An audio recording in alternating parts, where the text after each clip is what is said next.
आऊज़ बिल्लाहि मिनश्शैतानिर्रजीम बिस्मिल्लाहिर्रहमानिर्रहीम। शुरू अल्लाह के नाम से जो बड़ा मेहरबान और नहायत रहम वाला है। उम्मीद आप लोग खैरियत से होंगे और इस वीडियो में इंजीनियर फैसल आपसे मुखातिब है। आप देख रहे हैं पाकिस्तान का सबसे बड़ा channel chemical engineering as tech, जो कि केमिकल इंजीनियर्स और डीए केमिकल के स्टूडेंट्स के लिए तैयार किया गया है। इस चैनल में केमिकल इंजीनियरिंग के मुख्तलिफ सब्जेक्ट्स जिसमें industrial chemical process, industrial stoichiometry, chemical engineering, organic chemistry, mathematics, engineering informatic topics के अलावा इंडस्ट्रियल इंटरव्यूज़ के लिए शॉर्ट क्वेश्चन आंसर के लेक्चर्स भी शामिल हैं। आप मेरे चैनल को सब्सक्राइब करेंगे तो मेरी हर लेटेस्ट वीडियो आपको मिलती रहेगी। हमारी आज की वीडियो का टॉपिक है डीए फर्स्ट ईयर की मैथमेटिक्स, एक्सरसाइज 2.3 है, क्वेश्चन नंबर 1 का पार्ट 2 है और यहाँ पे भी हमने सम मालूम करना है।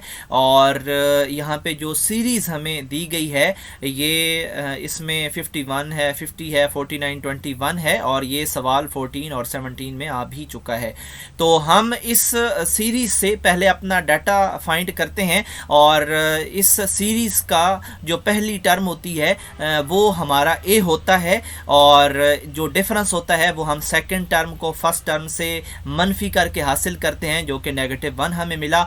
और इसके अलावा ए एन जो है वो हमारे पास 21 है और हमें ये नहीं पता कि जो 21 है ये किस नंबर पे आएगा, क्योंकि आप देख रहे हैं कि यहाँ पे डॉट डॉट है तो हमें ये नहीं पता कि यहाँ पे कितनी और यहाँ पे वैल्यूज़ आएंगी और फिर हमें 21 मिलेगा। तो इसका मतलब है कि हम जो है वो पहले इस बात का पता चलाएं कि 21 किस नंबर पे है, तब जाके हम जो है वो इसका सम मालूम कर पाएंगे, क्योंकि हमें तब ही पता चलेगा ना कि इसमें और कितनी टर्म्स हैं। टोटल टर्म्स का जब पता हो तो तब हम सम निकाल सकते हैं, ऑफ कोर्स तभी सम निकल सकता है। तो आखिरी टर्म जो है उसका नंबर हमें पता होना चाहिए। जिस तरह इससे पहला हमने सवाल किया तो उसमें उसने टोटल टर्म्स बता दी थी, लेकिन यहाँ पे उसने बताई नहीं है। उसने कहा कि पहले ये फाइंड करो कि ये कितनी टर्म्स हैं और फिर उसका सम मालूम करना, वो अगली बात है। तो पहले हम इस को हासिल करते हैं कि हमारा ये कितनी टर्म्स हैं, ये 21 किस टर्म की वैल्यू है। तो हमारे पास अभी तक डाटा है an इज इक्वल टू 21।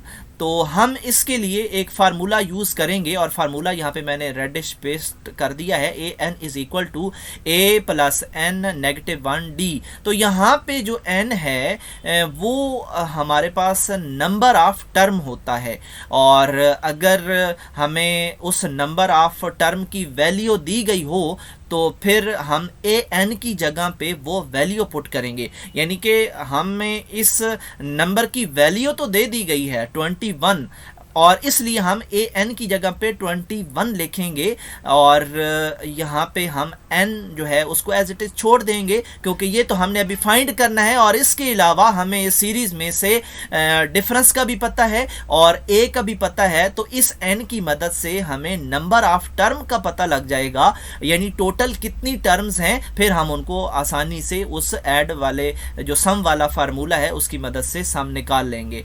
तो इसी फार्मूले में हम डाटा अपना फिट करते हैं। यहाँ पे आप देखें A1 की जगह पे 51 आ चुका है जहाँ पे मेरा कर्सर है, और उसके बाद हमने जो है n-1 लिख दिया है और इसके अलावा यहाँ पे जो D है वो -1 है। तो ये जो -1 है ये इस प्लस से मल्टीप्लाई होके इसको नेगेटिव करेगा और ये नेगेटिव फिर अंदर इफेक्ट करेगा और इसको प्लस कर देगा। तो इसका आपने ख्याल रखना है।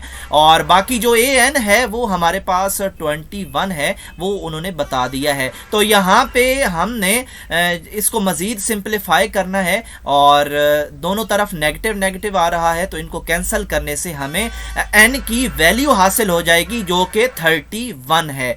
और अब हमें ये पता लग चुका है कि इस सीरीज़ में टोटल 31 जो हैं वो हमारे पास वैल्यूज़ मौजूद हैं और उनका हमने 31 का सम लेना है। अब हम ये फार्मूला लगाएंगे और जहाँ जहाँ पे n है वहाँ वहाँ पे हम 31 पुट करेंगे। और यहाँ पे इस फार्मूले में 3 जगह पे n होता है, एक लेफ्ट साइड पे एक दफ़ा और राइट साइड पे 2 दफ़ा।